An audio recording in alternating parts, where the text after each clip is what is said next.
Olá, gente, muito bom dia. Esse é o programa Café com Bispo. Hoje, dia 5 de fevereiro. João, que velocidade é essa, né? Muito bom dia, querido. São os dias passando. Bom dia, meu querido bispo. Bom dia, querida Loide. Bom dia, pastor. Bom dia, Diogo. E bom dia, demais companheiros, ouvintes, participantes desse programa. Não chamo de ouvintes, chamo de participantes. É, porque participam mesmo de muitas maneiras, né, João? Tomando café com a gente, interagindo com a gente, mandando mensagem. Quero aqui já pela manhã agradecer a participação de todos vocês, saudando também minha querida amiga Loide Nogueira. Bom dia, bispo. Bom dia, pastor João. Bom dia, Diogo. Bom dia a você que está em casa com café na mesa, bispo. Cafezinho quentinho, né? É. Que bom, né? Tintim com vocês. É, tem muita gente. O meu está aqui, olha, gente, o meu está aqui, fresquinho. Tem muita gente que dá essa alegria a nós de estar tomando café com a gente agora de manhã, né? Prestigiando a nossa presença, embora fisicamente a gente não esteja por aí, mas é sempre uma alegria. E hoje nós estamos aqui nesse mês de fevereiro, o bissexto mais recente que nós temos, né? Esse é um mês de fevereiro mais longo. Agora vai demorar muito tempo de ter um novo bissexto, né? A gente vai caminhar por esse mês de fevereiro no livro de Mateus ainda. Acho que não vamos conseguir avançar além do capítulo 28 dentro do mês de fevereiro, né? Pelo andar da carruagem, acho que não. Mas a gente está se aprofundando aqui, caminhando com cada um de vocês nessa jornada pelo livro de Mateus. Hoje, nós estamos aqui no capítulo 23 do livro de Mateus. Se você nos acompanha e faz as suas anotações, é hora de você separar aí seu caderninho de anotações, sua caneta, seu lápis, e nós vamos fazer a leitura do versículo 11 exatamente. Nós paramos aí no versículo 10 do capítulo 23, no domingo próximo passado, e a gente está ancorado aqui agora, né? E Loide vai fazer a leitura e a gente vai fazer o comentário, como é de costume nosso, né? A gente tem procurado usar esse método para evitar as digressões, para evitar os desvios doutrinários, para evitar equívocos. A gente vai versículo por versículo contextualizando o que está acontecendo, por que aquilo foi escrito, em que situação foi, para que a gente tenha um melhor conforto na hora de fazer o comentário do texto, né? Tem sido enriquecedor.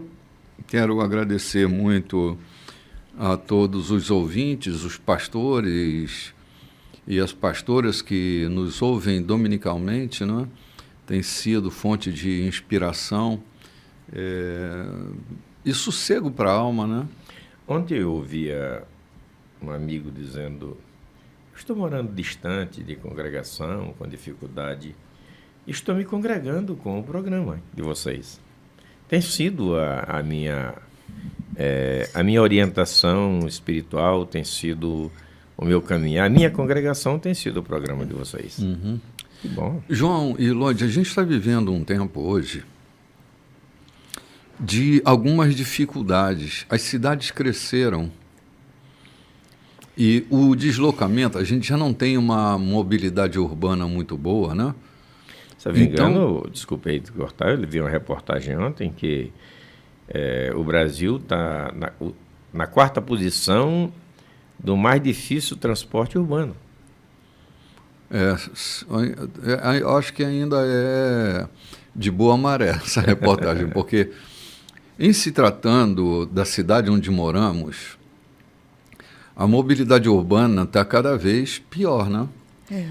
Cresce o número da população, o número de condomínios, de apartamentos se esparrama. Ali perto da tua casa, João, quase que não tinha gente. Hoje foi derramada uma multidão de gente naquela região. Toda a estrada está tomada de condomínio. Exatamente. Então, e o número de veículos nas frotas de transporte público não equivale ao crescimento populacional.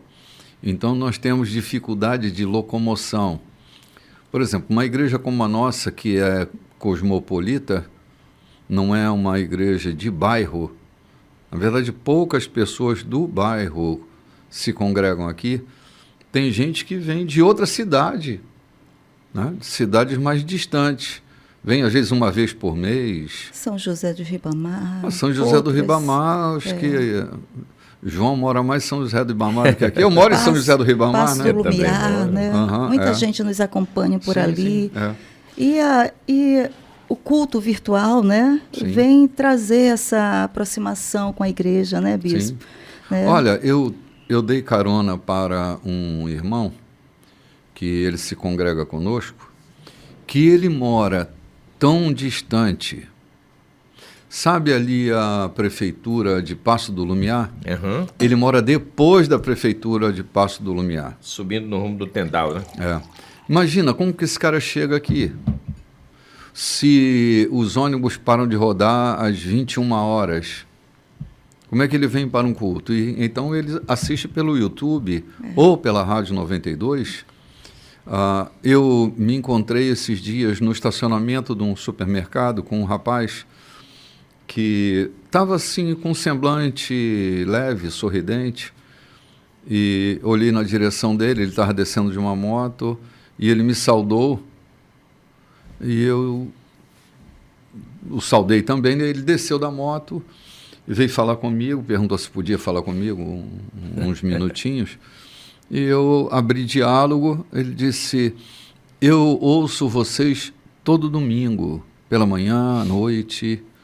Eu sou um presidiário e estou nesse albergue, bem aqui em frente ao mercado, e eu queria lhe cumprimentar e agradecer, porque aqui no sistema todo mundo assiste, não é? Ouve o programa. E eu disse, mas como é que tu me conhece? Ele disse, não, eu já te vi na TV, por isso que eu estou associando a imagem, né? Então, assim, puxa vida, pessoas que têm dificuldade de se locomover. Os meios de comunicação, João, o rádio e o canal YouTube, que é o canal que nós usamos, né, fora o Instagram, é a maneira que alguns têm. Nós temos gente em outros países que é um fenômeno, a modernidade é um fenômeno, né? Mas que se congregam virtualmente, se congregam porque não tem como se locomover. Imagina esse rapaz, como é que vem numa distância dessa, uma tempestade, como às vezes bate por aí, né? Então, há uma facilidade, tem gente se congregando mesmo com a gente nesse canal virtual, né? Esses são os absolutos de Deus, né? Sim. Deus tem suas absolutidades que a gente desconhece, né? Por outro lado, Deus nos tem dado a graça de não apenas mandarmos a nossa voz ou a nossa imagem. Eu me sinto lá diante de alguém quando me exponho a um programa, a qualquer pregação. Não quero apenas fazer como uma obrigação. Eu entendo que nós fazemos isso aqui de corpo e alma e coração. Estamos lá junto, a pessoa que nos ouve como se estivéssemos presentes, porque é isso que nós nos dedicamos a fazer. Sim, verdade, João. Como dissemos várias vezes aqui, nós não estamos fazendo um programa por fazer, cumprindo uma obrigação, ganhando dinheiro para fazer programa. Nós estamos fazendo aquilo que é da nossa parte fazer, comunicar o Evangelho do Senhor Jesus Cristo. Com toda a nudez, né, João? A gente tem procurado estar nu, né, Lloyd, diante da exposição do Evangelho, expondo, às vezes é nossa opinião, às vezes não é nossa opinião, mas boa parte daquilo que falamos tem a nossa percepção, né? Mas a gente não tem tido medo de se expor e, graças a Deus, a gente não tem sido polêmico, né? Graças a Deus, o Senhor tem nos dado uma certa ousadia, né? Ousadia, força, coragem e também muita alegria para fazer isso, levar esse evangelho a toda criatura, né? Como fala a palavra de Deus, a toda criatura. Não importa onde você esteja, que esse evangelho chegue até você. Não importa quem é você, Não importa, porque ele chega aí. Chega no teu coração, na tua casa, porque é isso que a palavra de Deus diz, para que a gente pregue o evangelho a toda a criatura. E nós queremos continuar abençoando você. Não importa onde você está, a palavra de Deus vai invadir esse lugar onde você está. Vai invadir se você está no leito de hospital, se você está em sua casa. Onde você está, o evangelho de Deus vai chegar até você. Vai te libertar de tantas amarras, de tantas dúvidas, de tantas dores, porque nós iremos continuar aqui, levando a palavra de Deus ao teu coração. Sim. Nós não iremos soltar a tua mão. Você, mulher, você, homem, você, criança, seja você, qualquer criatura, filho de Deus, o evangelho vai te acompanhar, o evangelho da paz. Sim, eu estava lendo um texto de José Saramago outro dia, e ele diz que ele desistiu da tentativa de convencer as pessoas das coisas, né? Ele dizia que a tentativa de convencimento é uma arma extremamente reducionista, porque ela quer reduzir o outro a nada, como a imperialização, a colonização da linguagem, a colonização da ideia. E nós estamos tão despretensiosos com relação a convencer quem quer que seja, que eu acho que isso que faz o programa ficar mais leve, né? A gente não quer doutrinar ninguém, não quer convencer ninguém de coisa alguma, a gente simplesmente tem compartilhado as ideias brotadas dessa mente de Cristo, né? E a gente tem sido, eu acho que bastante leve. Eu estou sempre pronto para receber críticas. As mais desastrosas eu acolho, porque minha missão é tentar encontrar algum ponto coerente na crítica, né, para me ajudar a evoluir, a crescer, e falo isso de coração, né? Mas, assim, eu não tenho encontrado muitas críticas, ou nenhuma crítica, João. Ninguém senta comigo, por exemplo, me manda mensagem para reprovar alguma fala nossa, porque nós estamos nesse caminho leve, né? Sem querer machucar ninguém, né? Quando a gente diz a verdade em amor, e isso equilibra, né? Eu tenho posto o meu contato, aguardando exatamente as críticas, os comentários, mas o que eu ouvi semana passada, essa semana, de alguém falando sobre como tem crescido com o programa, que o senhor acaba de falar desse presidiário, ele fala isso, nos dá o tom de que a gente está no caminho certo. E praze a Deus nos dá graça para não nos ufanarmos disso, porque as críticas também que são negativas, e nós não somos perfeitos, elas nos ajudam a nos disciplinar. Né? Sim. Como diz o sábio, expressando, amo aos que me criticam porque me corrigem, né? Sim. E aborreço aos que me bajulam porque me corrompem. Sim. Então nós estamos dispostos dispostos a ouvir qualquer crítica, e eu hoje, no final do programa, vou repor o meu contato para ouvir e repassar para toda a equipe do programa. Que bom, João. Olha, você tem uma ideia, hoje de manhã, bem cedinho, eu recebi uma mensagem desse rapaz que eu encontrei no estacionamento, está registrado aqui. Então, assim, é tão grato, é tão bom. Eu me encontro com pessoas no shopping center, né? Eu sou frequentador do shopping da ilha, porque eu desenvolvo uma atividade laboral ali no shopping da ilha, né? E eu me encontro com gente todo dia. E gente que não se esconde de falar comigo, né? Parece que assim, a gente é velho amigo. Às vezes podia ficar constrangido, mas não, as pessoas vêm, as senhoras, os rapazes, né? Vêm me saudar, e eu fico muito feliz com isso, né? Que a gente esteja aí construindo boas pontes de relacionamento. Isso, né? Mesmo. Amém. Hoje já estamos aí no capítulo 23. Eu gostaria, bispo, de tecer um rápido comentário antes que a gente fizesse a leitura, que eu quero fazer uma confissão. Antigamente, quando lia esse confronto, o aparente confronto de Jesus com os fariseus, com os doutores da lei, como foi o começo deste capítulo no domingo passado, e hoje a continuidade dele, me parecia assim uma guerra entre Jesus e aqueles que queriam ser os doutores da lei. E nós, os leitores, aqui na torcida, né? A gente na torcida batia o dedo e dizia, bem feito, Jesus ganhou, passou por cima, envergonhou os fariseus e fez qualquer coisa, como se Jesus viesse para cá, para a terra, para fazer isso, para confrontar com esse povo, com aqueles que se diziam observadores da lei.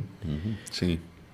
É muita pequenez, é muito reducionismo a missão de Cristo, quando a gente se sente a pensar que esse confronto era um embate onde Jesus precisava sair vencedor. E hoje eu tenho a felicidade e a satisfação de entender que Jesus não veio para isso, para fazer embate. Eu creio que aqui ele estava trazendo a lume aqueles que se diziam ou que se julgavam observadores da lei, Sim. Para que eles compreendessem a semelhança de Paulo, né? Sim. Que também eram dos fariseus, e mais tarde veio compreender e entender que Jesus não veio para fazer confronto, mas para trazer salvação a todos os homens. Sim, a gente tem sempre essa coisa do panteão, né? De um lado está Jesus, do outro lado os fariseus, e a gente ali na torcida, né? Eu acho que justamente, João, essa expectativa da torcida que faz, às vezes, alguns dos nossos irmãos tentarem se tornar advogados da divindade, né? Como se tivéssemos aqui a responsabilidade de advogar para Deus. Uhum. A pregação do Evangelho não é uma sustentação oral em defesa do divino. Deus nunca precisou de alguém para defendê-lo nos conflitos da existência humana. Mas a gente, às vezes, assume esse lado da torcida, né?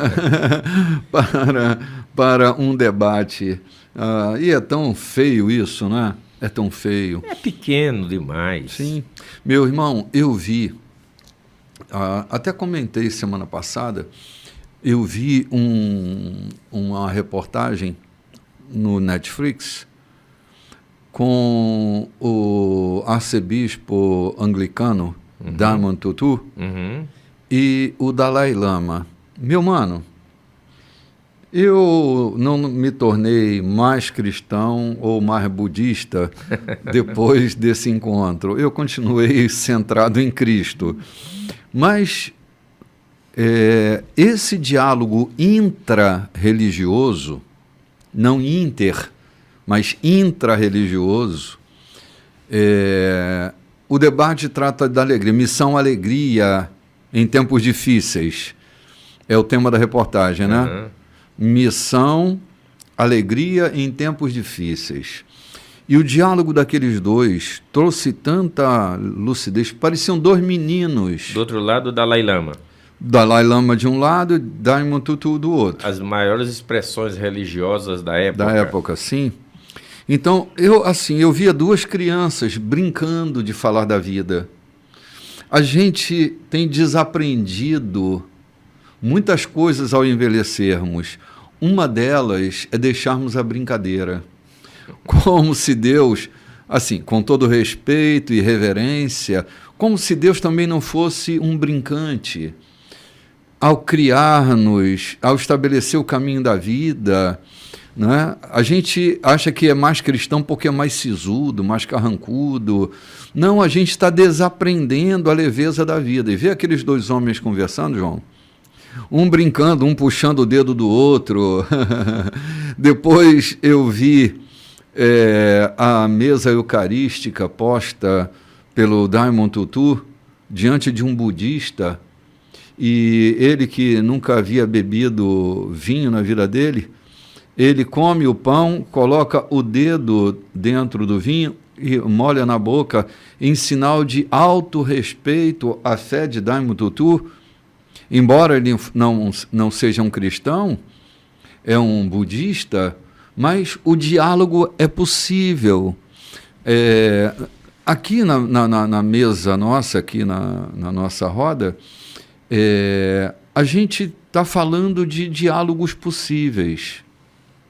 Porque, aliás, João, o que nos une é muito maior e muito mais do que o que nos separa. Muito embora nós valorizamos muitas vezes porque pomos o nosso sentimento naquilo que nos separa. Sim. Eu estou mencionando isso inclinado para o que você falou sobre essa questão, né? Porque, assim, a gente tem muita coisa boa para tratar e o Evangelho é um anúncio de boas notícias. Não é um anúncio de más notícias, e a gente precisa compreender isso, porque senão a gente vai ser como profetas do caos aí, espalhando terror e miséria na cabeça das pessoas, né?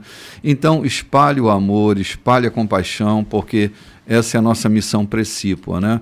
É pregar e falar sobre a vida. Amém. Será que a gente consegue agora fazer a leitura? E o comentário fica para o próximo. Essa breve introdução, né? Vamos lá, Lloyd. Maravilhoso demais, né, essa introdução. Versículo 11, né? Preparando para entrarmos aqui, né? Então vamos lá. Você que está com sua Bíblia. Versículo 11 do capítulo 23, você que chegou agora. Quer se destacar? Humilhe-se, seja um servo. Se ficar inflado de orgulho, será arrastado pelo vento. Mas se estiver satisfeito em simplesmente ser você mesmo, você terá vida plena. Impostores, não aguento mais vocês, líderes religiosos e fariseus. Vocês são um caso perdido. Impostores, a vida de vocês é uma enorme barreira para o reino de Deus. Vocês se recusam a entrar e não permitem que outros entrem. Vocês, líderes religiosos e fariseus, são um caso perdido. Impostores, viajam pelo meio mundo para fazer um convertido e depois que conseguem, o transformam numa réplica de vocês mesmos, duplamente condenado. Vocês são um caso perdido, um poço de estupidez e arrogância. Vocês dizem, se alguém faz uma promessa com os dedos cruzados, ela não vale nada, mas se jurar com a mão sobre a Bíblia, então é sério. Quanta ignorância! O couro da Bíblia é mais importante que a pele das suas mãos? Que tal essa bobagem? Se você aperta a Bíblia de alguém... Se você aperta a mão de alguém quando faz uma promessa, a promessa não tem valor, mas se levanta as mãos tomando Deus por testemunha, então ela é válida? Que disparate! Que diferença faz apertar ou levantar as mãos? Promessa é promessa. Que diferença faz se ela foi feita dentro ou fora de uma casa de adoração? Promessa é promessa. Deus está presente, observando tudo e chamará vocês à responsabilidade. Vixe, vamos parar aqui só um instantinho, porque ele vai continuar, né? Vai continuar. Assim, isso não deve nos ufanar. Não deve despertar em nós uma certa arrogância espiritual. É para a gente ouvir com muita atenção o que Jesus está dizendo. Jesus está dizendo um caso perdido, e vai continuar dizendo, vocês são um caso perdido, vocês são um caso perdido. Porque o sistema é um caso perdido. Olha o que eu estou te dizendo. O sistema é um caso perdido. É um caso perdido que não tem jeito. João, nós vamos ficar velhinhos, corocas. Nossos filhos vão envelhecer. Nossos netos vão envelhecer. E esse sistema vai continuar ali, um caso perdido. Porque o sistema não trata de melhorar a vida das pessoas. O sistema dificulta a vida das pessoas. E quando chegarmos diante dele no final, o que ele vai dizer? Eu não vos conheço. Uhum. Para quem é que Jesus está dizendo eu não vos conheço? É para o sistema, que usou o sistema e não a própria essência do Cristo. Lembra? Uhum. Você diz o sistema é um caso perdido, ele vai dizer, naquele dia, eu não vos conheço, mas Senhor, nós pregávamos em tuas ruas, nós curávamos em teu nome. Ué, vocês usaram falsamente o meu nome, porque eu não sei quem são vocês. Isto é o do sistema. A essência é Cristo. Você disse ontem, ou aliás no programa passado, não podemos ler a Bíblia, não podemos enxergar nada diante da Bíblia se não for com a lente de Cristo. Claro, João, ele é a nossa lente. Ele é, na verdade, a nossa chave hermenêutica para nós interpretarmos a Bíblia. Fora dessa lente de Cristo, nós vamos ser como os fariseus. A vida de vocês é uma enorme barreira para o reino de Deus.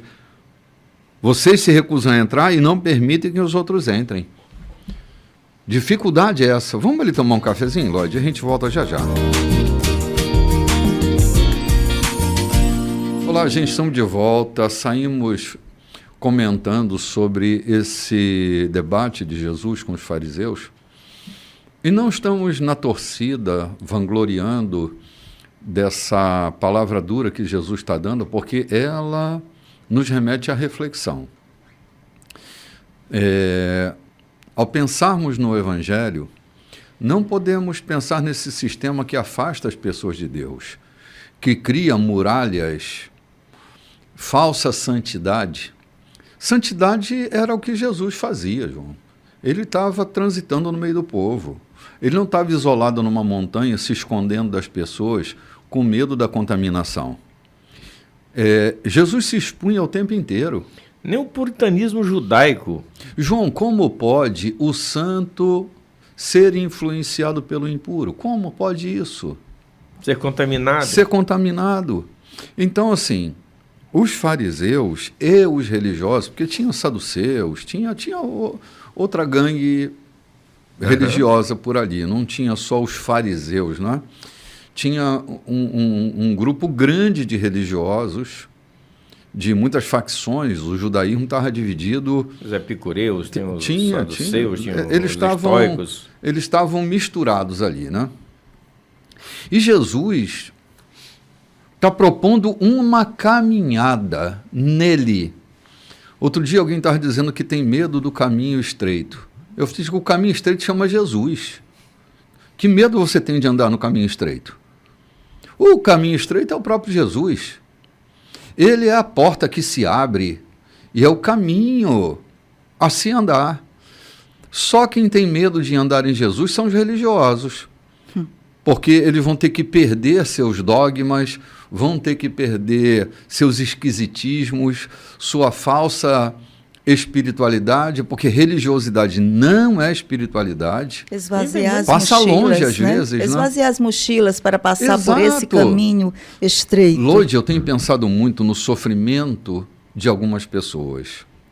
Há noites muito mal dormidas, e algum dos nossos ouvintes pode estar passando por uma situação dessa agora, né? Noites mal dormidas, João. Noites de insônia. Noites de aflição. Se a gente não facilitar o caminho da vida para essa gente, a existência vai ficar muito pequena. E o Evangelho trata justamente de facilitar a alma humana. A alma humana. Jesus o tempo inteiro está tocando na alma humana. Os apóstolos o tempo inteiro estão tocando na alma humana. Não nas regras que controlam a vida, mas na própria vida. Que controla as regras. Olha, falar da mente humana, porque alma é psique, né? Alma é psique, é mente humana. Jesus, ele o tempo inteiro está tratando da alma humana para facilitar essa jornada que às vezes é tão pesada. Exato. A gente pensa mal, a gente sente mal. E esse pensar e esse sentir não é coisa do espírito, é coisa da alma. Das dores dessa Acho alma. domingo próximo passado, eu estava falando sobre almas inquietas. Foi o tema da mensagem, você pode procurar no YouTube, no nosso canal, Igreja da Colheita. Eu falei sobre almas inquietas. João, nós estamos vivendo a maior pandemia de inquietação que a alma humana já viveu em toda a sua história. Mas isso não é um problema recente. Na época de Jesus, havia pessoas desesperadas. O governo romano, sob a opressão do governo romano e sobre a cultura grega, nós temos populações inteiras que estão sendo massacradas economicamente, alminicamente, não é? Aflições que a alma vai produzindo. Por quê? A alma é a sede dos sentimentos e dos pensamentos.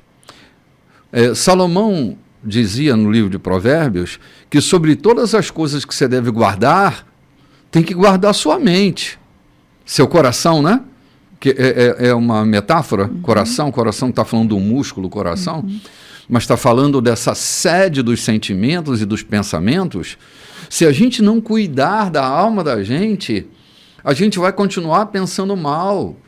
E o pensamento, ele vai gerar nosso comportamento. O que eu penso e o que eu sinto predominantemente vai produzir o meu comportamento. Nossa comunicação. Exatamente. Né? Então não adianta ficar só trabalhando o comportamento. A gente tem que trabalhar o que vem antes do comportamento, que é a aflição que a gente vai carregando.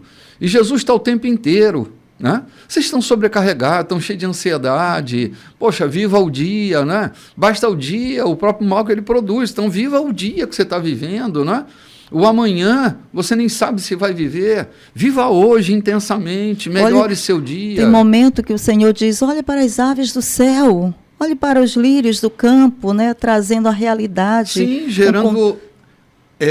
aquietação para a alma, né? para a alma. Olha, os pássaros.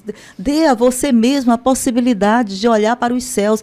As pessoas hoje não olham mais para os céus, para as estrelas, para a lua, não sabem nem que dia é hoje, muitas vezes, né? Porque essa ansiedade do dia a dia, do fazer, quero estar em atividade constantemente. O que foi que Jesus chegou lá na casa de Marta? O que ele falou? Marta, Marta, você está preocupada demais com coisas o quê? Supérfluas. Né? A nossa preocupação, nossa ansiedade, enquanto tua irmã, ela escolheu a melhor parte. Sim.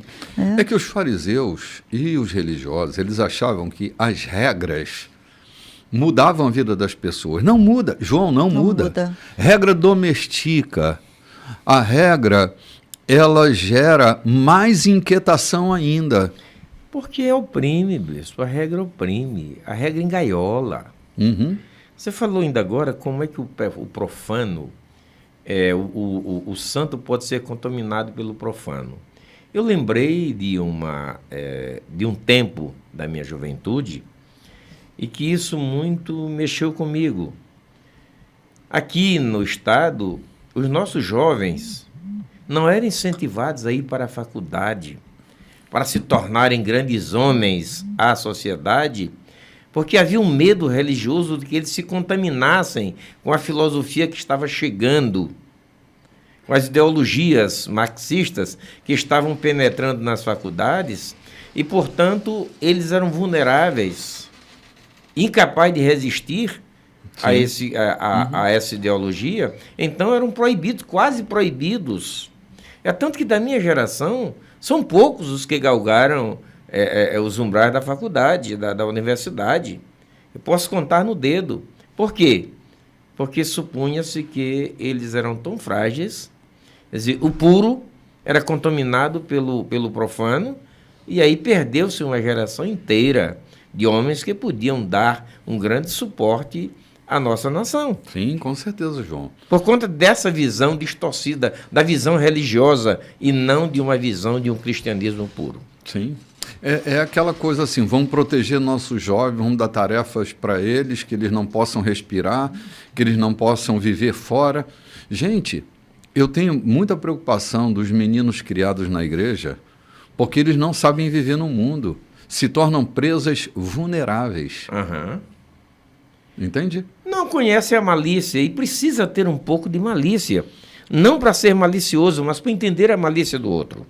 Prudente como uma serpente. Isso. Simples como uma pomba, mas prudente feito uma serpente. Porque assim, qual é o grande problema que Jesus está encarando aqui com esses caras? É que eles tinham uma contabilidade muito justinha. Era a regra contábil deles. A gente vai fazer a leitura desse texto agora, né? Mas assim, essa regra contábil era para inglês ver. Porque o coração dele estava completamente fora. Comportamento adestrado, domesticado, mas o coração rebelde. João, eu aprendi com Paulo, na carta aos Romanos, que ele diz que aquele que você serve, você se torna escravo. Se do espírito para a vida, se da carne para a maldade, para o mal. Então, assim, qual é o governo que eu tenho sobre o meu coração? Assim, quando eu ando no espírito, eu perco o apetite pelas coisas da carne. Foi o que ele disse. Não é uma coisa da regra. Andeis em espírito e não satisfareis as concupiscências da carne. Sim, porque assim, quem anda no espírito não anda em regra, não anda em lei, anda no espírito. Então perde completamente o apetite pelo pecado. Não é a regra que me protege do pecado. É a inclinação do meu espírito no Espírito de Deus. Então, a regra, ela instiga ao pecado. Aquilo que eu mais nego, aquilo que eu mais minto, aquilo que eu mais fujo, é aquilo que mais cresce em mim. Então, não é negar, não é fugir, não é fingir, não é evitar. Paulo diz assim, não toques nisso, não pegues naquilo. Você acha que isso tem poder sobre a sensualidade? Não é essa regra de não toque, não. É como o meu coração está sendo inclinado.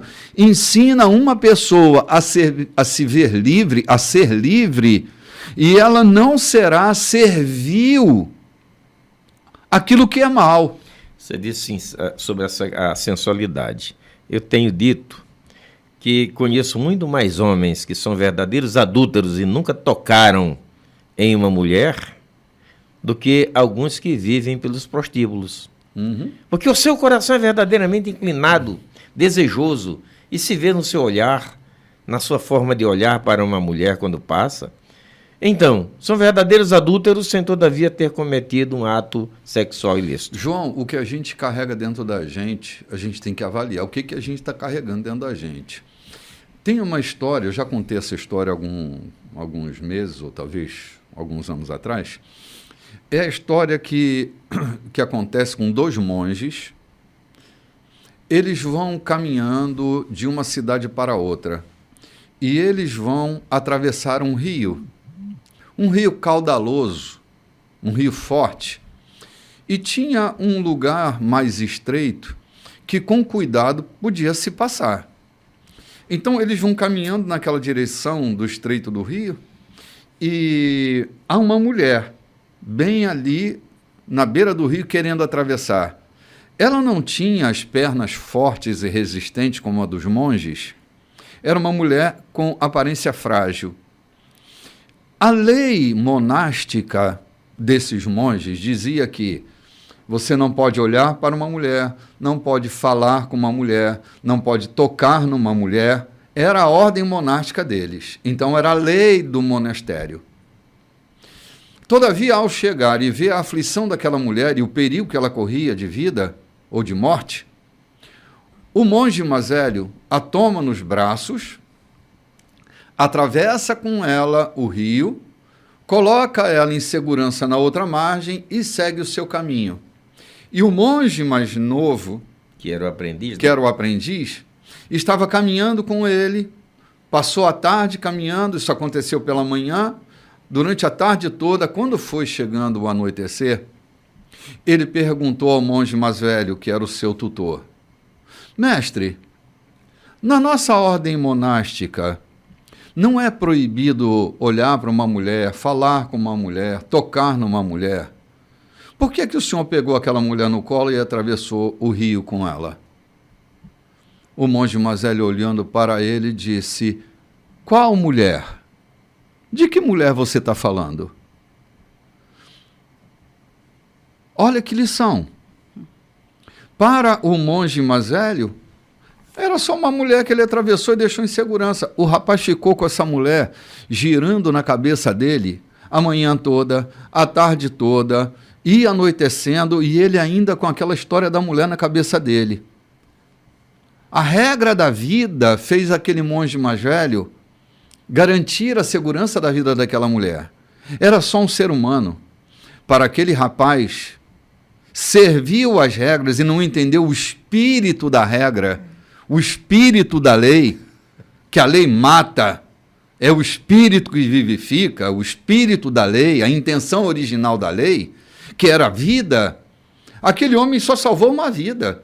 E aquele rapaz está com uma mulher girando na cabeça dele e a regra consumindo a vida dele. Com uma mulher no colo. Com uma mulher no colo. Ah, meu Deus, meu mestre pegou uma mulher no colo, quebrou a regra monástica, ele só estava salvando a vida dela. Então, assim é que os fariseus faziam. E Jesus está dizendo que não aguenta mais eles, que eles são um caso perdido. Caso perdido. Porque eles são como esse jovem monge, que a lei era mais importante do que a vida. A lei nunca foi mais importante que a vida. A lei nasceu para amparar e proteger a vida. Quem tem medo da lei são os patricidas, os matricidas. Esses têm que ter medo da lei, porque são infratores. Mas aqueles que cumprem a lei não têm que ter medo da lei. A lei não é para condenar, a lei é para proteger.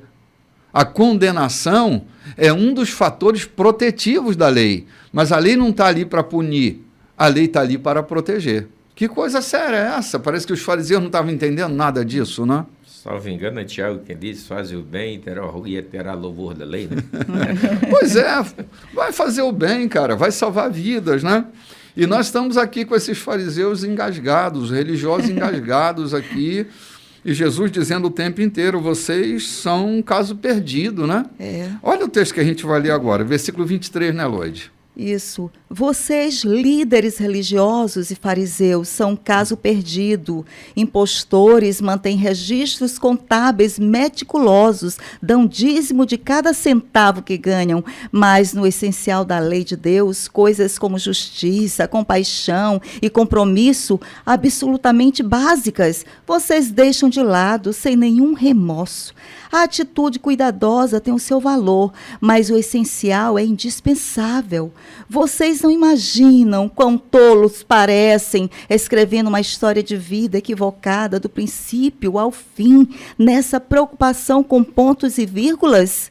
Vocês, líderes religiosos e fariseus, são um caso perdido. Impostores, dão polimento ao exterior de suas taças e vasilhas, para que possam brilhar ao sol, enquanto o interior está sujo com sua cobiça e glutonaria. Fariseus tolos, esfregue o interior, e então o exterior brilhante fará algum sentido. Vocês, líderes religiosos e fariseus, são um caso perdido, impostores. Vocês são como as lápides das sepulturas, bem feitas, grama parada e flores à volta, mas 7 palmos abaixo o que existe são ossos podres e carne comida por vermes.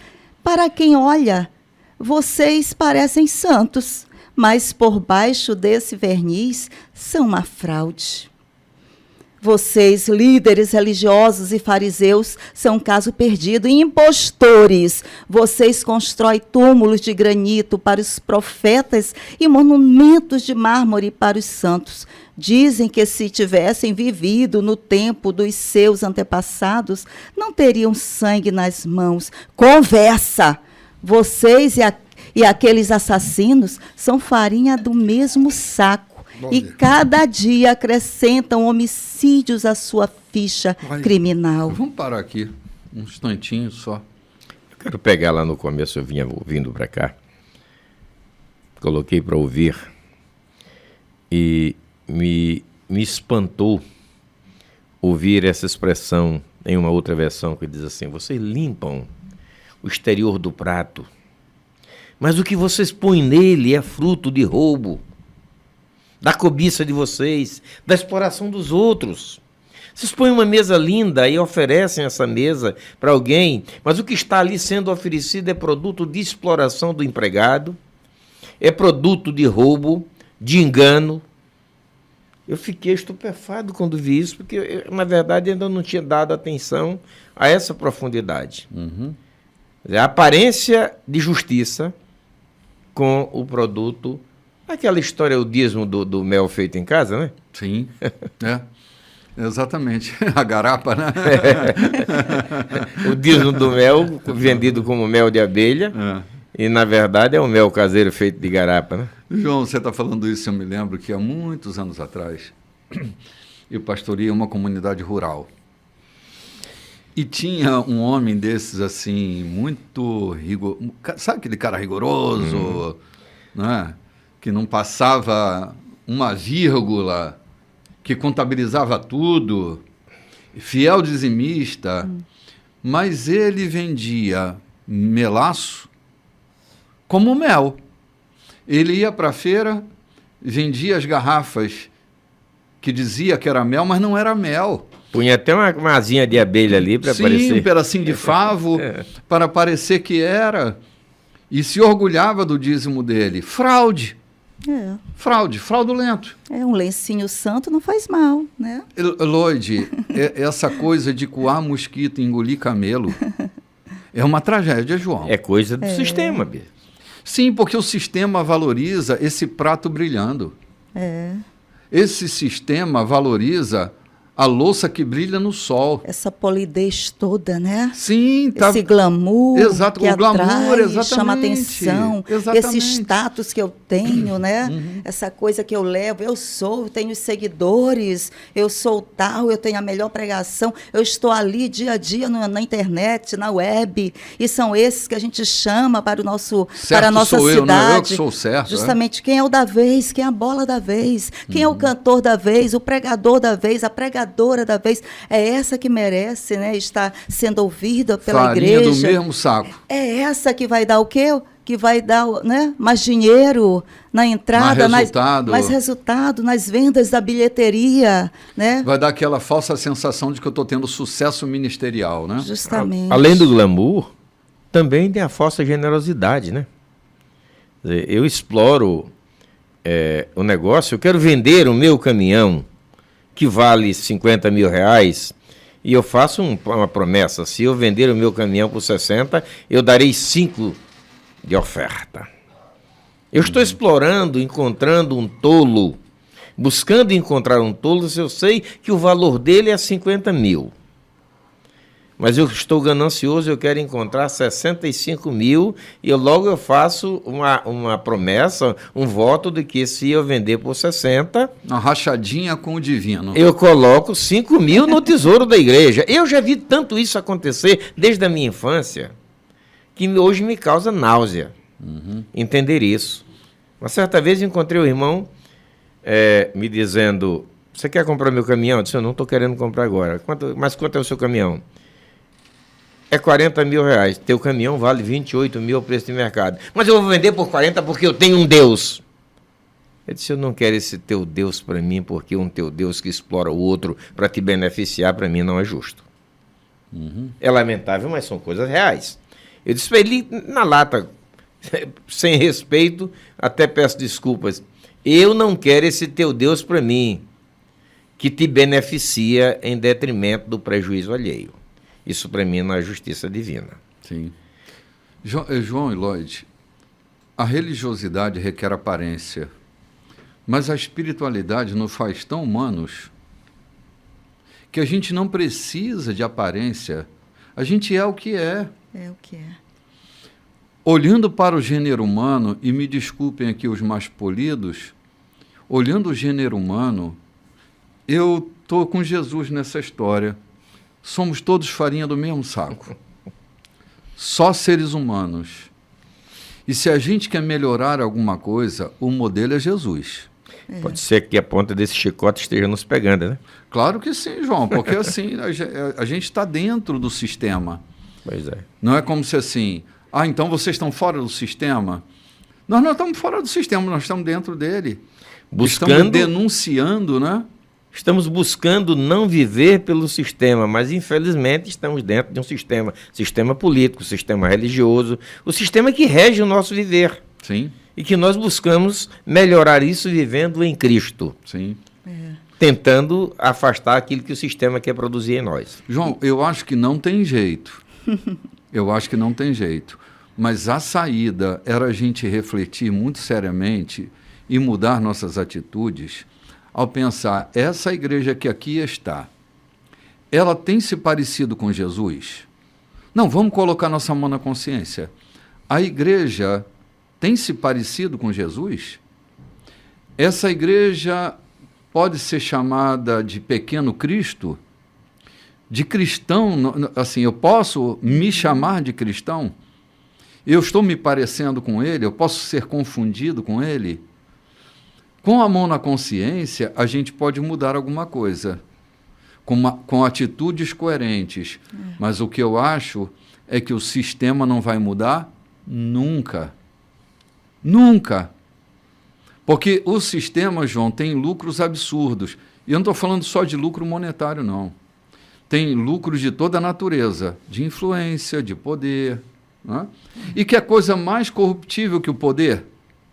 O poder é extremamente corruptor. Vamos ali, gente, tomar um cafezinho e a gente volta já já.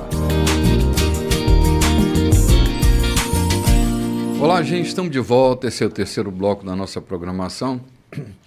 Saímos aqui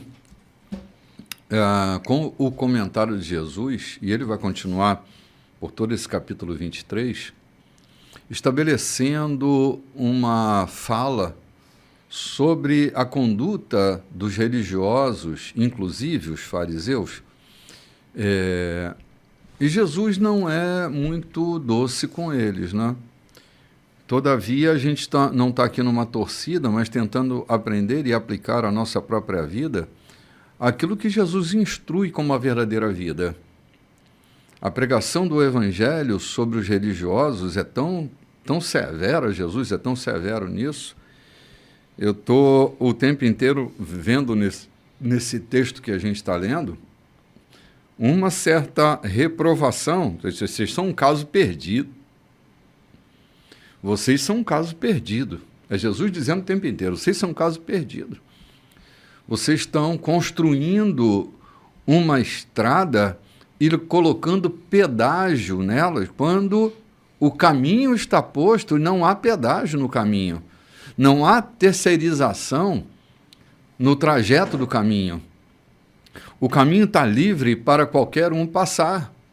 E vocês ficam colocando essas praças de pedágio para cobrar impostos das pessoas que querem andar livremente no caminho. Essa é a principal denúncia de Jesus, e ele vai descendo a pormenores, que essa coisa de contabilizar as coisinhas, né? Como se isso fosse agregar alguma condição de excelência, e pelo contrário, isso cria um aprisionamento medonho, faz a gente viver de aparência. E eu dizia que andar em liberdade é a maior delícia que a gente pode encontrar. Andar em liberdade é andar no Espírito.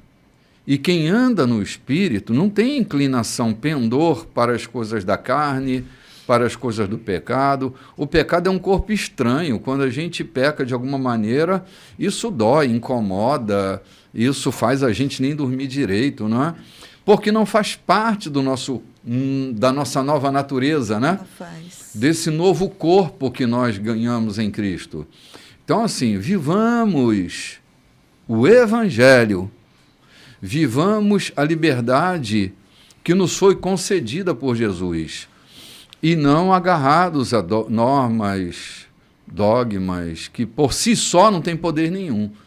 Pode ter um poder de aparência, mas não tem poder nenhum, transforma a vida de ninguém, deforma às vezes, mas não transforma, conforma na maior parte das vezes, mas não transforma, porque se há um poder transformador, esse poder está no Evangelho de Nosso Senhor, não é?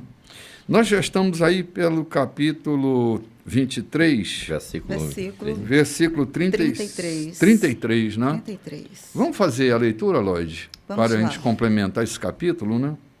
Serpentes, répteis traiçoeiros, pensam que vão ficar sem castigo?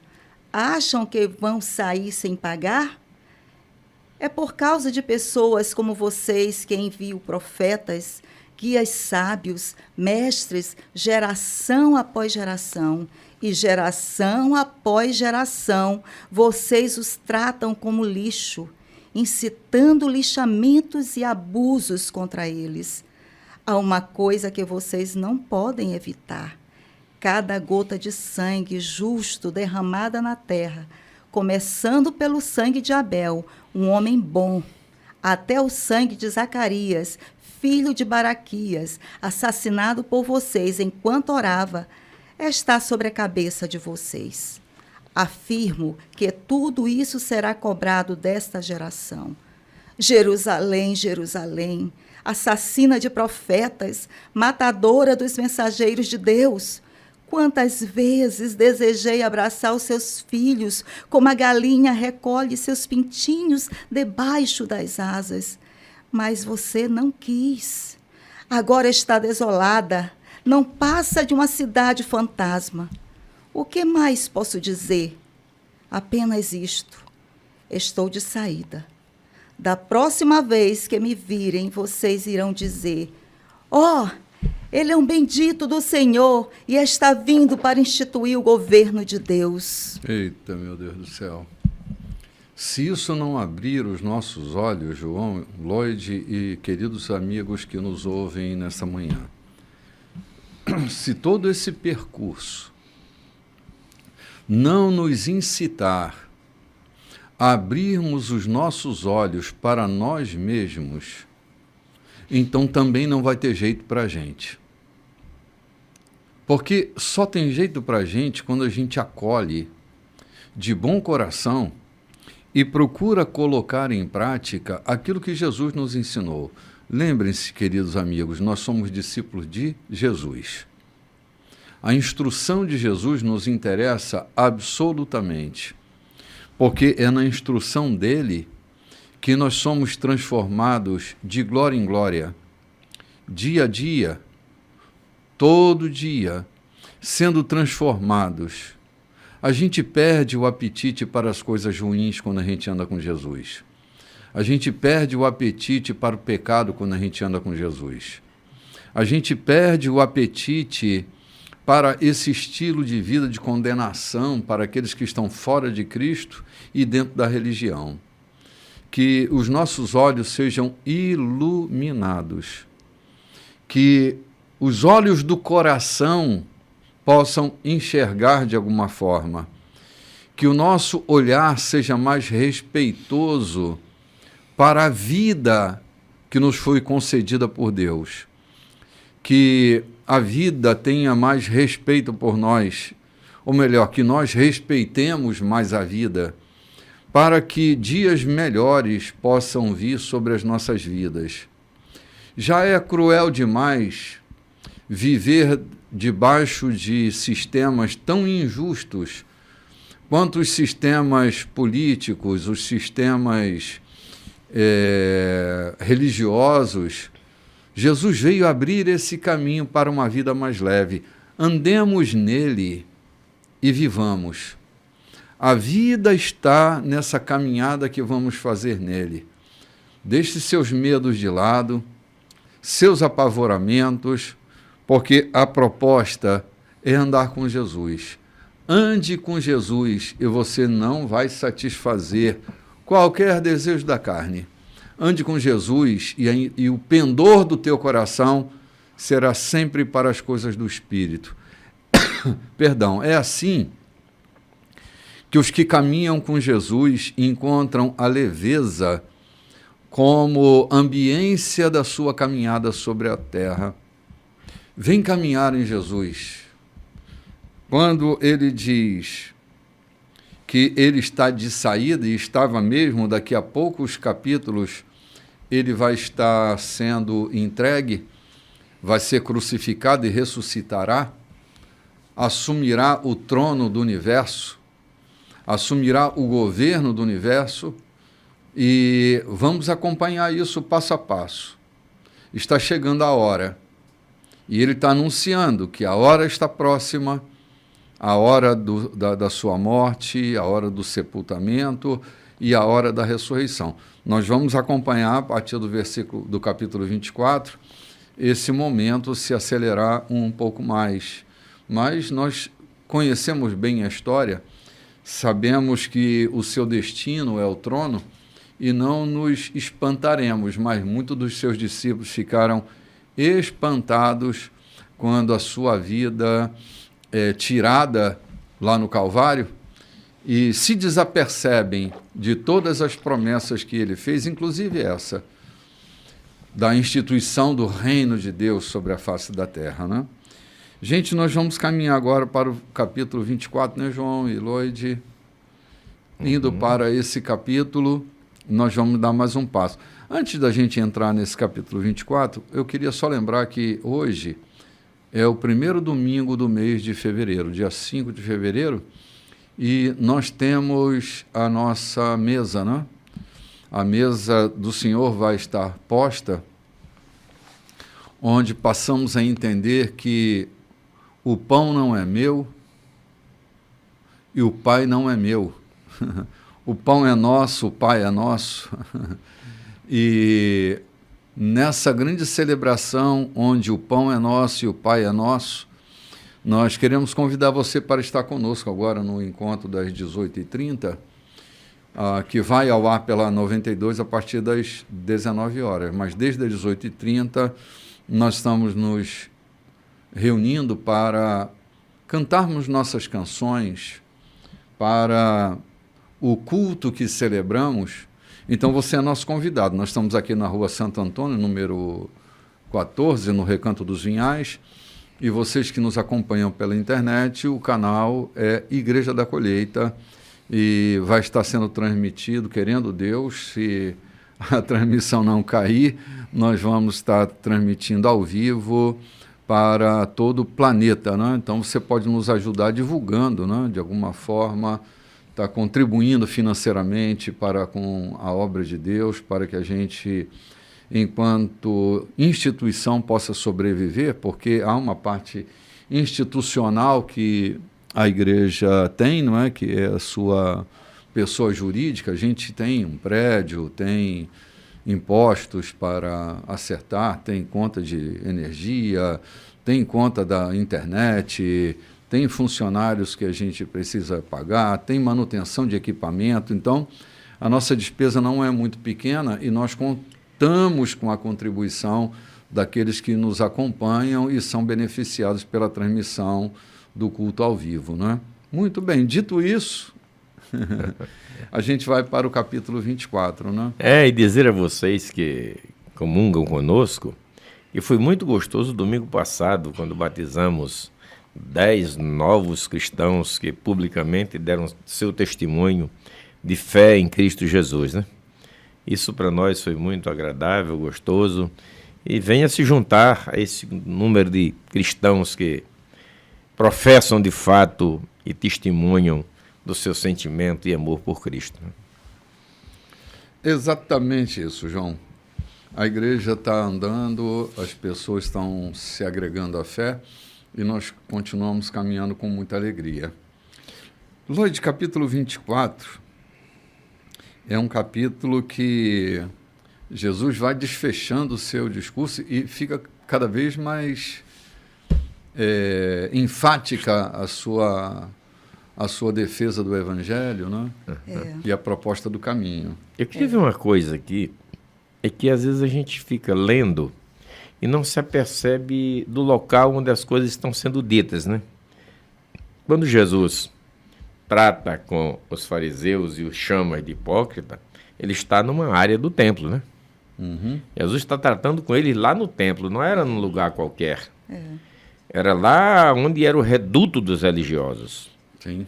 Jesus está tratando com eles na área externa do templo, e agora Jesus sai da área externa do templo e vai caminhar com os discípulos, e essa instrução que ele vai dar no capítulo seguinte é exclusiva para os discípulos, né? Isso mesmo, pastor João. Aqui no capítulo 24, após esse discurso, Jesus deixou o templo.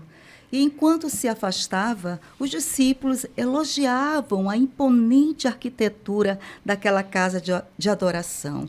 E Jesus disse: não fiquem tão impressionados com o tamanho. Tudo isso será um monte de ruínas até a última pedra. Mais tarde, no Monte das Oliveiras, ele sentou-se para descansar. E os discípulos perguntaram: quando essas coisas vão acontecer? Qual será o sinal de que chegou a hora da tua vinda e do desfecho de tudo? Jesus explicou: Cuidado com os falsos profetas do fim dos tempos. Muitos líderes com identidade falsa alegarão: eu sou Cristo, o Messias. Eles vão enganar muita gente. Quando ouvirem falar de guerras e ameaças de guerras, não entrem em pânico. Serão notícias comuns, não sinal do fim. Haverá cada vez mais guerras entre as nações e conflito entre os líderes. Em vários lugares haverá terremotos e fome, mas tudo isso é nada comparado com o que está por vir. Eles virão para lançar vocês aos lobos, para matá-los. Todos odiarão vocês por causa do meu nome. Tudo irá de mal a pior. Será o reino do mal. Um destruindo o outro, todo mundo odiando todo mundo. Para aumentar a confusão, falsos pregadores irão enganar muita gente. Para muitos, a proliferação da maldade será fatal. Do amor que possuíam, restará apenas cinzas. Mas fiquem firmes, pois isso é o que Deus quer. Resistam até o fim. Vocês não vão se decepcionar e serão salvos. Durante esse tempo, a mensagem do reino será pregada por todo o mundo, um testemunho a cada nação. Então virá o fim. Está tão claro, não é, João? Está tão nítido. Acho que estamos vivendo um momento em que os vendedores de conteúdo estão lucrando muito com essa questão apocalíptica, né? A escatologia sempre foi grande fonte de lucro. Desde que menino, ainda jovenzinho na igreja, eu vejo a grande fonte de lucro. De tempo em tempo, surge uma onda escatológica para dizer que aquele é o momento, aquele é o momento, aquele é o momento. Eu não estou me reportando àqueles que são inocentes e absorvem teologias complexas. Eu estou falando dos vendedores de conteúdo, daqueles que criam histórias para vender. E o lucro não é pequeno. João, a literatura escatológica, porque eu acho que é da natureza humana, né? O cara não quer saber como amar melhor, ele quer saber como é que vai ser a tragédia, né? Se vai haver avião sem piloto, se vai vir a mar, se o sertão vai vir a mar. A gente já passou sobre essa literatura quando lemos o alinhamento dos planetas, né? Israel, Gog e Anticristo, o Armagedon, de João de Oliveira. A literatura de Vinmalgo, né? A literatura de Vinmalgo. Mas eu queria me deter antes disso, 2 pontos que eu preciso, na verdade, deixar clareza. Versículo 2, quando Jesus ia passando, saiu do templo, que o edifício se mostra, os discípulos começaram a mostrar aquela imponência, né? Um templo que foi construído por Salomão, que alijou todo o reino, né? Sim. O reino de Tiro foi alugado, deixou de existir basicamente para servir a construção do templo. Então não havia no mundo, em lugar nenhum do mundo, uma construção tão imponente quanto o templo de Jerusalém. Sim, nesse momento, João, é o templo de Herodes. É, que eu estou falando. Aí a restauração. Há uma restauração, deixou de ser chamado templo de Salomão, passou a ser chamado templo de Herodes. Mas ainda era o orgulho. Sim, claro. É o que me causa alguma tristeza quando você conta aquela história do repórter que queria conhecer ou filmar a igreja, né? É verdade, João. Do repórter que queria filmar a igreja e o pastor, depois do culto, despede todo mundo e leva o repórter para filmar o templo, né? É, verdade, as paredes. Os discípulos estavam tão orgulhosos com aquela construção que a essência de Cristo se tornava pequena diante daquela magnífica construção. É por isso que Jesus gera muita inquietação, João, quando ele fala sobre o templo, que ele mesmo, né? Que ele destruía em 3 dias, né? Exatamente, que ele ia se levantar em 3 dias, ele ia estar de pé de novo, né? Então, quem destruiria? Porque na época do Herodes, quando Herodes reconstruiu o templo, ele recuperou, mas não houve uma destruição total. Aí Jesus se reporta aos discípulos dizendo, aqui não ficará pedra sobre pedra que não seja derrubada. Sim. Parece loucura, mas 70 anos ou 37 anos depois daquela citação de Cristo, ali no ano 70, né? Ali no ano 70, aparece o general Tito e destrói realmente, não sei se já havia escavadeira na época, mas realmente destrói totalmente o templo. E até hoje nunca foi reconstruído. Sim. Há uma mesquita, as 2 mesquitas lá por perto, mas o templo em si não foi reconstruído. Isso quer dizer o quê?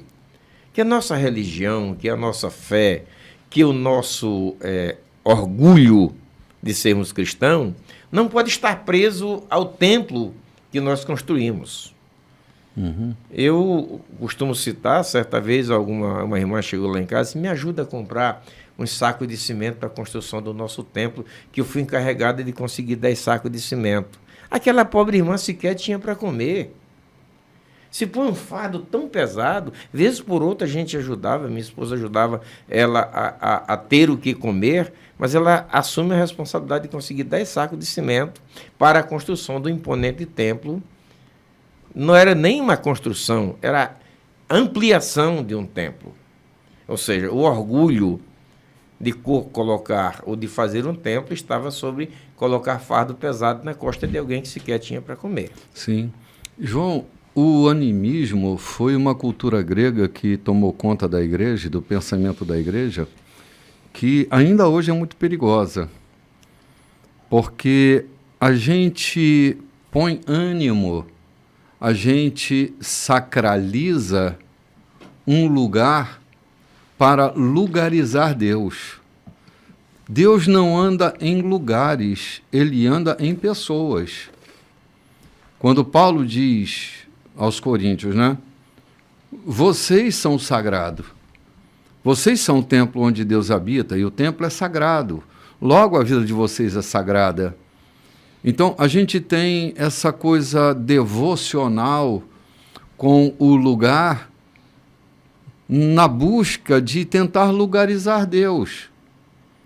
O templo é a mesma coisa. Jesus começa esse discurso, não está narrado aqui no livro de Mateus, mas ele começa o discurso assim: eis aqui quem é maior do que o templo. Aqui está quem é maior do que o templo. Cara, que é a ofensa maior para esse grupo de religiosos, Jesus dizer que ele é maior do que o templo. Ele é o Deus presente.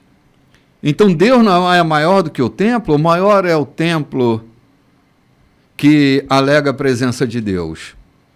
Deus não habita em templos feitos por mãos humanas. Parece que isso não entrou direitinho, assim, não encaixou muito bem na cabeça de alguns, que ainda valorizam o lugar, tentando, então, nessa condição animista, nessa filosofia grega, lugarizar Deus. Eu ouvi um pregador pregando há uns anos atrás, que ele dizia assim, que Deus hoje não fala senão na igreja. Na verdade, o que ele queria dizer é no meio de um culto, dentro de um templo construído por mãos humanas. Olha o tamanho do reducionismo que esse pregador expõe, a grandeza de um Deus multiforme.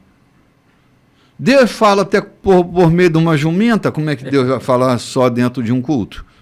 Eu conversava com um pastor amigo da gente, ele me disse: a minha preocupação é que o presbitério da minha igreja se reúne para discutir se vai trocar as cortinas da igreja, como botar os cordões, e nunca se reúne para atender a necessidade, a fome de alguns que se congregam na própria igreja. Isso me traz preocupação. Eu ouvi isso, João, muito recentemente de uma pessoa que ela estava afastada da comunidade dela, porque ela dizia, meu Deus, as pessoas estão morrendo de fome aqui, vizinho nosso, ela mora bem no interiorzinho, gente morrendo de fome aqui, a igreja tem dinheiro em caixa, podia ajudar a matar essa fome, encontrar um outro caminho, mas estão guardando dinheiro para levantar as paredes de um novo e suntuoso templo. Nada contra a igreja ter um caixa para que seus propósitos sejam cumpridos enquanto instituição. Mas que é coisa maior do que as pedras que vivem? Os templos vivas. que, assim, qual é o respeito pelo sagrado? Se a nossa vida é sagrada, nós somos o templo e o templo é sagrado, se a nossa vida é sagrada, qual é o cuidado que eu tenho tido com o sagrado? O problema, bispo, é que sagrado somos nós, o outro não é para nós sagrado. Pois é, João. Quantas casas têm sido levadas com essas torrentes chuvas que têm caído no nosso estado? E como é que temos nos comportado com isso, com essa situação de muitos que estão desabrigados e que ficarão ainda desabrigados? Aqui a gente vê uma igreja distraída, né? Aqui os discípulos impressionados, né? Com o templo, com o gigantamento, com a gigantamento daquela, com aquelas pedras imponentes, a beleza, e assim muitas vezes a gente fica, né? Nos distraímos. A espiritualidade é desfocada. A religiosidade toma conta. Toma conta. Vamos ali tomar um cafezinho, Lodi? A gente volta já já. Olá, gente. Estamos aqui no último bloco da nossa programação. Jesus está falando de um tempo em que os vendedores de conteúdo iriam se propagar, cada um com sua verdade particular, cada um com sua interpretação pessoal, a fim de gerar algum tipo de vantagem. Seja por influência pessoal, seja por recurso financeiro, lá estão os falsos profetas, os falsos mestres, ensinando coisas que apavoram e aterrorizam a vida das pessoas, mas o conteúdo está longe da verdade do Evangelho de Nosso Senhor. Estamos indo agora para o versículo 15 do capítulo 24, e é tão atual o que a gente está lendo, é tão atual, é tão aturdidor. A gente está acompanhando conteúdos que só têm a missão de apavorar as pessoas. Talvez para prendê-las nas gaiolas dos seus medos, das suas culpas, e aprisioná-las desta forma, impedindo que elas vivam, que elas amem, que elas vejam a beleza da vida. Porque, gente, a gente vai ler agora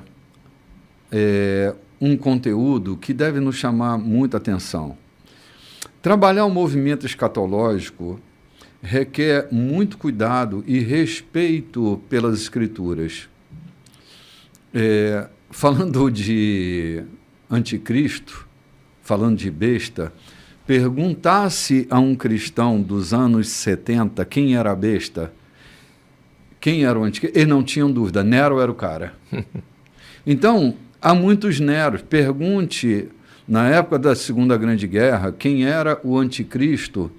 Hitler. E vão dizer, é Hitler. Então, toda hora se levanta um. E é assim mesmo, toda hora vai se levantar um. Um anticristo. Fora aqueles que se proclamam como o Henrique Cristo do Brasil, né? Mas... autoproclamado, né? Sim, ele é um cara com uma influência ainda muito pouca para o tamanho da destruição, João, que se propaga lançando medo e pavor. Eu acho que ele faz cócegas na gente, né? Falando do INRI, talvez ele faz cócegas na gente. Talvez os né? penduradores de placa nos postos por aí, colocando Jesus vem breve, é muito mais apavorante, porque ali ele não está dizendo nada, a não ser criar terror nas pessoas. João perdeu o desejo de viver. Então, o terror vai ser o seu prato predileto. Porque perdeu o interesse, não libidiniza mais com a vida, não vê beleza em nada. Olha para o mar e não consegue ver beleza. Olha para as pessoas e não vê beleza. Então, assim, essa inquietação que a religião produz, ela é muito perigosa, porque ela nos rouba da vida. Bispo, me dá licença, acho que a gente vai... Eu preciso trabalhar esse texto aqui. Chegou na minha casa alguém que eu fiquei perguntando onde está a doçura daquele rapaz decente, bacana. Eu comecei a conversar com ele e ele vê virtude em ninguém. Eu comecei a perceber que ele estava amargurado, uma vida amargurada, não vê virtudes em ninguém. O problema dele com ele mesmo, né? O problema dele era com ele mesmo, não via virtudes em si. E, por conseguinte, eu perguntava sobre fulano, e sempre havia uma mensagem de depreciação naquela criatura, não havia virtude em ninguém ou em nada. Eu parei e disse à minha esposa, esse rapaz está muito amargurado, está adoecido dentro de si, que não consegue ver virtude no outro, não consegue ter em si próprio, porque em si próprio não existe nada, né? Sim. João, o que Paulo escreve em Romanos capítulo 12 tem muito a ver com essa suscitação que você fez. Eu vou ler o texto aqui. Não revidem, versículo 17 do capítulo 12 de Romanos. Não revidem, descubram a beleza que há em todos. Se você a descobriu em você, faça o mesmo com todos. Não insistam na vingança, ela não pertence a vocês. Eu vou julgar, eu vou cuidar disso, diz o Senhor. Qual é a dificuldade de ver beleza em todos? É o fato de eu não ver beleza em mim. Se eu não tiver esse responsável caso de amor comigo, eu não consigo ter um caso de amor com ninguém. Eu não consigo ver beleza em nada e nem em ninguém, se eu não vejo a beleza em mim. Então, normalmente, João, pessoas com essa característica são pessoas mal resolvidas com elas mesmas. Elas não conseguem enxergar a beleza que há nelas. Então, como que elas vão ver beleza em todos? E a gente precisa descobrir a beleza que há em todos. Eu diria que em todos e em tudo. Eu saía num dia de chuva, mas como estava perigoso, eu não podia parar, mas me deu vontade de dar um bom dia de chuva para todos os que me seguem. Sabe, por que o dia de chuva tem que ser mau? Por que só o dia ensolarado tem que ser bom? A gente deixa de ver a beleza da chuva, que enche as nascentes, que aumentam a capacidade hídrica. Trazida à natureza, bispo. Claro, irriga a terra, não? Molha a terrinha, que faz fecundar a beleza da vida, que explode vida. Então, por que eu tenho que olhar só o trágico? Ah, mas aquela terra desabou, aquelas casas... Sim, mas assim, é só isso que acontece? Por que eu só tenho que olhar desastres, tragédias? Porque eu não consigo ver a beleza que tem em mim. Eu não consigo me respeitar. Então, como que eu vou respeitar a vida nos outros, né? A vida nos outros, se eu não enxergo vida em mim? Se eu estou vivendo uma existência insuportável. Então, o caminho do Evangelho me remete para dentro. É Paulo escrevendo aos Coríntios: examine-se, pois, o homem a si mesmo, e assim coma do pão, beba do cálice. Quando eu me proponho a fazer um autoexame e encontrar as coisas boas, eu estou livre para comer o pão, livre para beber o cálice. O Evangelho é esse caminho de dentro para fora, né? Sim, é verdade. Se há uma coisa a ser feita, é de dentro para fora, Loide. De dentro para fora. Não é de fora para dentro. Ninguém muda ninguém de fora para dentro, de dentro para fora. Até esse tal conceito de autoajuda está equivocado. Autoajuda não é aquela mensagem de fora que me anima. É a mensagem de dentro. A autoajuda é como eu me ajudo no processo. como eu me ergo no processo, como eu me levanto, como eu redefino a vida a partir de mim. Então, esse conceituar autoajuda tem sido um grande equívoco na literatura, porque autoajuda não é aquela mensagem que vem de fora para me motivar. Porque motivação é algo que acontece lá dentro, não é lá fora, é lá dentro. Se eu não me movimentar internamente, eu não cresço, eu não amo, eu não amadureço, eu não vou para a vida. Porque a vida é vivida assim, de dentro para fora, e não de fora para dentro. E é o que Jesus diz nesse capítulo aqui para os discípulos, né? Preparem-se, que coisas viriam, vão acontecer, estejam preparados. Né? Aprendam a ressignificar. Nem sempre vai ter dia bom, o dia pode não ser bom, um anticristo pode se levantar, um falso profeta vai estar por aí, mas nós temos que ressignificar a vida e continuar dando um curso. É assim, a vinda de Cristo não pode ser um escapismo histórico para nós, a igreja. Esse é um grande perigo para a gente compreender essa teologia escatológica, né? A gente não pode compreender como se a vinda de Jesus fosse um escapismo histórico. Maranata, a expressão é Maranata. Ora, vem, Senhor Jesus. Não é vem porque eu não estou aguentando mais. Eu quero escapar, eu quero te ver, né? Vem porque eu tenho o desejo, eu anelo estar contigo. Né? E não um escapismo histórico. Porque não aguento mais. Não suporto mais. Isso é um suicídio, né? É um suicídio, não é? Não tenho coragem de fazer, então vem logo Jesus, me leva e tal. O mundo está perigoso, a situação da... Segurança pública já não está dando conta do recado. Não sei o que vai acontecer com os meus filhos. Sim. E eu prefiro, vem, Senhor Jesus. Insegurança do amanhã. Olha, quando eu era menino, acho que eu também já narrei esse episódio, tinha um cara, tinha até o mesmo sobrenome que eu, que ele fazia sucesso com uma música. E a música era assim, o tema dela era volta Jesus, a gente não aguenta mais, a coisa aqui está difícil, volta logo porque nós não suportamos mais, o mundo está cruel, as dificuldades financeiras, volta Jesus. E ele vendeu muito. Aí ele vendeu muito e começou a ganhar dinheiro. Aí o próximo long play dele, né?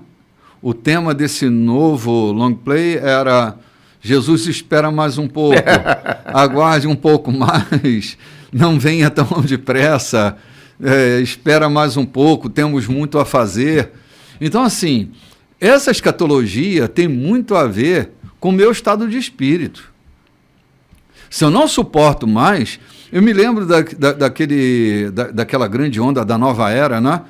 Onde o Mickey era homossexual e a Minnie era lésbica e não sei o quê.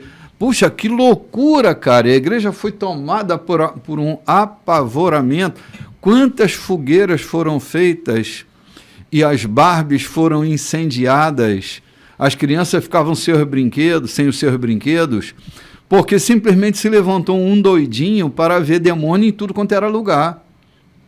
Né? Depois que lançaram aquele livro, meu Deus, esqueci o nome dele, um livro que falava sobre o demônio de uma cidade, né? Tinha um pastor no meio de uma cidade e ele lutava contra os demônios perigosos e tal, que era um conto. Este mundo tenebroso. Este mundo tenebroso. Obrigado, Lloyd. Este mundo tenebroso. Depois que escreveram aquele livro, tanta loucura, aí vem Rebeca Brown, e vem Daniel Mastral, e vem um monte de loucura, desestabilizando a igreja, encontrando um monte de gente de mente aflita, que ao invés de encontrar repouso no evangelho, encontrava mais desespero. Gente, aquietemos o nosso coração. Jesus virá. Para nós é um fato, ele virá. E se ele vier? Se ele vier, ele vai me encontrar fazendo o que eu estou fazendo. Se eu estiver trabalhando, ele vai me encontrar trabalhando. Amém. Se ele me encontrar dormindo, eu vou estar ali dormindo. Ele vai me levar, se tiver que me levar. Esteja aí onde estiver, fazendo o que eu tiver que fazer.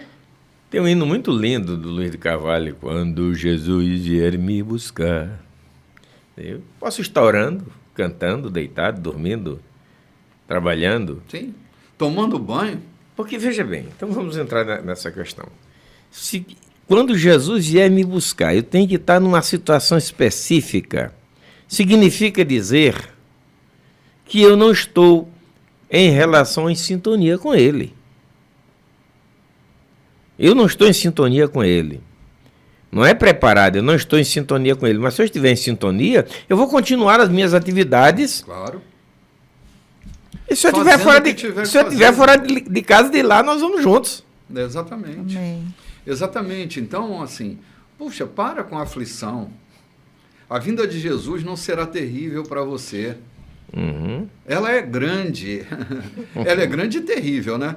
Mas ela não é terrível para nós. Ela é grande para nós. Então será um encontro maravilhoso. Vamos viver. O tempo é dele, a hora é dele, o momento é dele. Ele virá como um relâmpago que vai cruzar o céu e está tudo certo, e está tudo bem. Sigamos a vida, amando, respeitando, vivendo o Evangelho em sua plenitude. Né? Vivamos em paz com Deus, com os homens, amando de todo o coração, esparramando compaixão para tudo que é lado, né? Porque essa é a nossa missão na vida. Né? Vai viver. Então se verá o Filho do Homem vindo sobre as nuvens com poder e glória.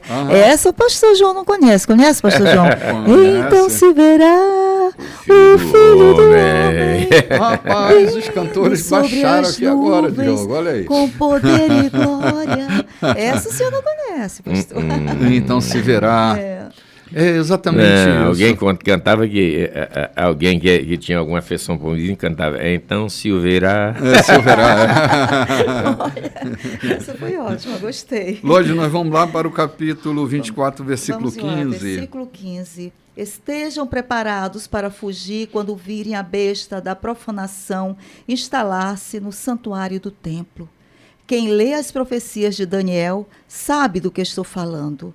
Quando isso acontecer, se vocês estiverem na Judéia, corram para as colinas. Se estiverem trabalhando no quintal, não voltem para buscar nada em casa. Se estiverem no campo, não voltem para buscar agasalho. As grávidas e as que amamentam sofrerão mais. Orem para que isso não aconteça no inverno ou no sábado. Serão dias difíceis. Nada parecido aconteceu desde que Deus fez o mundo. Nem haverá depois. Se esses dias de aflição seguissem o curso normal, ninguém suportaria. Mas, por causa dos escolhidos de Deus, a aflição será encurtada. Opa, que bom que a aflição vai ser encurtada. Pois então, esse episódio que Jesus está se referindo, ele vai se repetir muitas vezes. É só você ler a história. Eu disse, o primeiro movimento, logo depois que Jesus disse isso, foi no ano 70. Quando Tito invade Jerusalém, quando as tropas romanas invadem Jerusalém, quantas vezes Jerusalém foi tomada desde então? Virava e mexia, Jerusalém era chacoalhada pelos mouros, pelos ingleses. É só ler a história. Eu diria que há muitos anticristos e muitas bestas que de tempo em tempo uma se levanta. O Alexandre Bulhões escreve um livro, Os Últimos 2000 Anos, muito preciso, e ele informa que muitos cavalos do Apocalipse já passaram.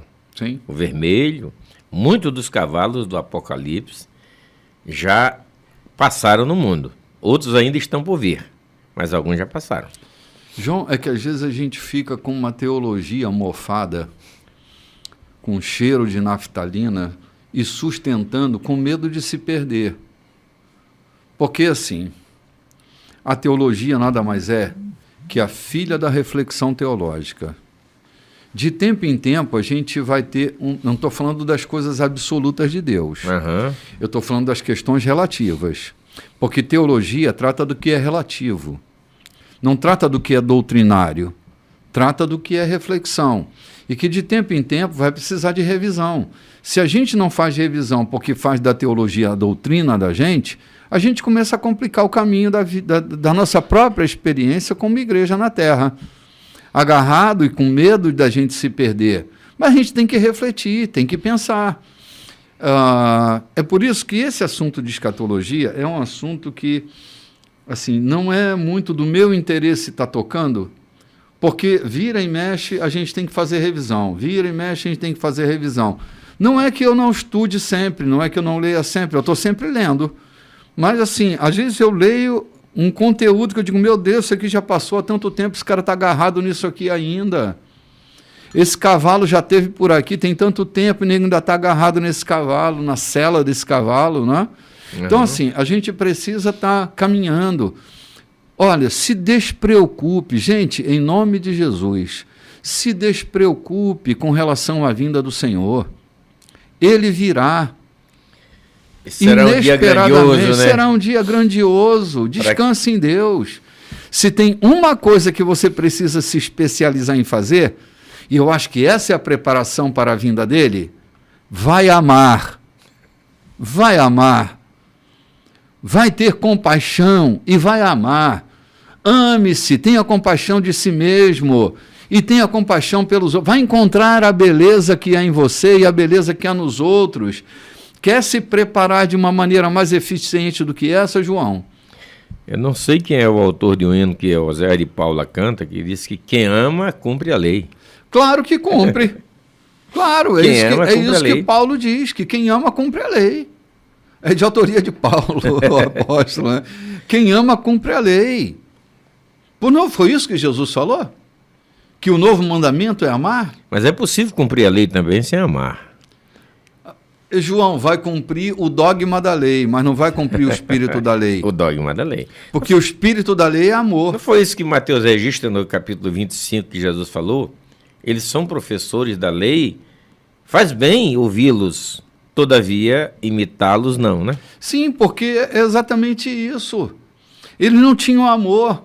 Ele dificultava o caminho para todo mundo. Não é a denúncia de Jesus no capítulo anterior? Eles dificultam para todo mundo. Então, quem pode acessar o reino de Deus? Com tamanho peso, com tamanha limitação, com uma enorme fronteira vigiada. Quem pode entrar? Ninguém entra. Nem eles entram, não deixa ninguém entrar. Não permite ninguém entrar, isso mesmo. Não é essa aqui a denúncia de Jesus? Jesus fala isso. É sério, né? Nem vocês entram e também impedem os outros de entrarem. Isso mesmo. Olha, eu acho melhor a gente deixar para o próximo programa esse versículo 23 em diante aí, porque fala sobre a vinda do Filho do Homem, né? Eu acho que a gente vai precisar de mais tempo para se aprofundar um pouco mais. Então, como já estamos aqui quase que no finalzinho do nosso programa, falta aí uns 4 minutinhos para a gente terminar, eu quero animar vocês que têm nos acompanhado, que são edificados com nossas mensagens. Nós estamos de maneira acessível, né? Você pode nos acionar aí da sua própria casa. Nós estamos no Instagram todos os dias. E o nosso endereço lá é @Igreja da Colheita. A gente está postando todo dia mensagem, informando você de coisas. E toda terça-feira, a partir das 19 horas pontualmente, nós temos a transmissão da nossa live chamada No Divã da Graça, onde a gente propõe uma reflexão terapêutica sobre a palavra.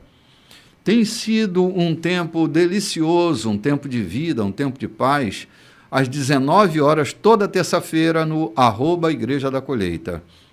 Às quintas-feiras, também no @Igreja da Colheita, quinta-feira, às 19h30. Terça às 19 e quinta às 19h30, no nosso encontro de oração. São 30 minutinhos de uma live que a gente faz de oração, que eu queria convidar você para estar conosco nessa próxima quinta-feira. Então, terça às 19 e quinta às 19h30 para o nosso encontro. E hoje, né, João? Hoje é o nosso grande culto de ceia, culto eucarístico, onde vamos nos encontrar para celebrar a nossa salvação em Cristo Jesus. Mas eu quero voltar sobre a live da oração. É que você pode perguntar, mas é do joelho no chão e orando? Não, o bispo tem tido cuidado de explicar sobre o efeito da oração. O que a oração produz na tua vida? Como alcançar os teus objetivos quando orar? A preocupação tem sido essa. O tempo de oração existe. Todavia, não é bater o joelho no chão e orar de olhos fechados enquanto o tempo passa, né? Sim. A instrução, porque a gente pode estar orando e não tendo resultado nenhum, porque a gente ora mal, né? É isso aí, eu não perco a live de oração, né? É um tempo bom, um tempo novo para nós e nós estamos lá nesse tempo orando. E quem quiser colocar o seu joelho no chão, coloque seu joelho no chão, também, porque a oração não tem barreira, não tem fronteira, né? Não tem paredes. Não tem geografia, Não tem geografia. Lá onde você está, seja no hospital, na sua cama, no seu serviço, ore, vá no banheiro, faça sua oração, esteja onde você estiver, no ônibus, faça sua oração e nós estaremos ali na live de oração. Sim, domingo de manhã, novamente, a gente está às 7 horas da manhã aqui na Rádio 92 e no YouTube às 9 horas a gente está postando esse mesmo programa que vai ao ar pela 92, ele vai às 9 horas da manhã para o YouTube. O canal é Igreja da Colheita. Se inscreva lá, dê seu likezinho, ajuda muito a gente. Compartilhe, né? É tão bom compartilhar, porque a internet entende que o programa é importante, que existe pessoas precisando ouvir essa palavra. Eu sempre compartilho, Lois. Isso, dando o likezinho, aquele dedinho para cima, significa toca que... o sininho lá. Toca o sininho, se inscreva aí, mande para seus amigos, com certeza eles vão aproveitar bem o programa e a internet, sabe o quê? Vai dizer, esse programa é bom demais. Eu quero compartilhar com vocês também o meu zap, para qualquer informação que vocês queiram, qualquer dúvida, qualquer crítica que queiram fazer, 991447068. 991447068, terei o maior prazer em responder as suas colocações que forem feitas. Olha aí, João está corajoso, né? Botando o WhatsApp dele aí à mercê. Queridos, chegamos ao fim do programa de hoje. Obrigado pela sua carona, né? Aos taxistas, meus queridos amigos que nos acompanham, aos Uberes, né? Não estou aqui criando problema com vocês, se harmonizem, né? Mas há Uberes também que estão nos acompanhando, os taxistas, o senhor, a senhora que vai transitando aí por esse domingo pela manhã, né? Forte abraço em todos vocês, me despeço com paz. Amém, shalom. Shalom.